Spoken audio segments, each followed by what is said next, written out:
রাজ্য সরকারকে হুঁশিয়ারি দিয়ে মথার বিক্ষোভ মিছিল।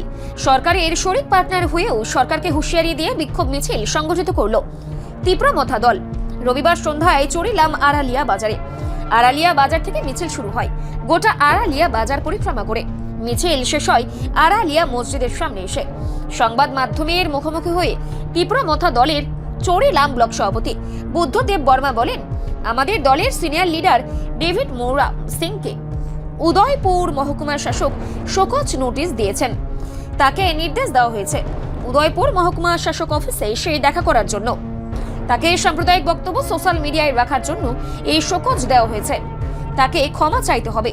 যদি সে মহকুমা শাসক অফিসে এসে হাজির না হয় তাহলে তাকে 30,000 টাকা জরিমানা দিতে হবে।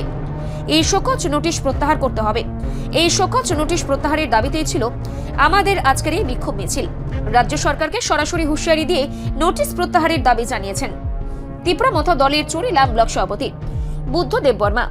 বিক্ষোভ মিছিলে তার সঙ্গে উপস্থিত ছিলেন নেতৃত্ব তথা এলাকার বিশিষ্ট আইনজীবী জাকির হোসেন, সেন্টু মিয়া, সোহেল মিয়া, রাজীব দেব বর্মা সহ অন্যান্য নেতৃত্বরা।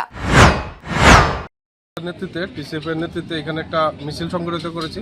মিছিলটার মূল উদ্দেশ্য হলো আমাদের প্রিয় নেতা ডেভিড মুরা সিং, ওর বিরুদ্ধে উদয়পুর এসডিএম একটা নোটিশ জারি করেছে। ওনাকে সাম্প্রদায়িক বক্তব্য রেখেছে সোশ্যাল মিডিয়াতে। যদিও খারাপ তাহলে 30,000 টাকার বন্ডে ও একটা জামিন নিতে হবে, না হলে ওর বিরুদ্ধে গ্রেপ্তারি পরোয়ানা জারি হতে পারে, না হলেও ক্ষমা চেতে হবে। আমরা বলতে চাই এই দেশটা ধর্মনিরপেক্ষ দেশ, এই দেশ সংবিধান অনুসারে চলে। তাই সংবিধানের শপথ বাক্য নিয়ে যেই কোনো এই দেশের যারা আছে তারা সবাই আমরা ভারতের নাগরিক। এই ভারতবর্ষের নাগরিক যারা আছে তারা কেউ সংবিধানের ঊর্ধ্বে না।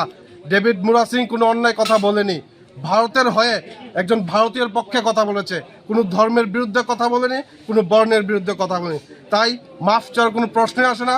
আমরা তীব্র মথার যারা সৈনিক আছি মহারাজের, আমরা সবাই ডেভিডের পাশে আছি, ডেভিড একা নয়। তার জন্য আজকের এই বিক্ষোভ মিছিল। একদম। ডেভিড মোরা সিং দলের কোন দায়িত্বে আছেন? ডেভিড মোরা সিং এখন আপনার আমাদের সিনিয়র দলের সিনিয়র লিডার দলের। আগে বিচন্দ্র মনু জোনালের চেয়ারম্যান ছিল। আপনি দলের কোন দায়িত্বে আছেন? আমি টিসিএফ এর জেনারেল সেক্রেটারি স্টেটের। Thank you. রিপোর্ট সংবাদ প্রতীক্ষা।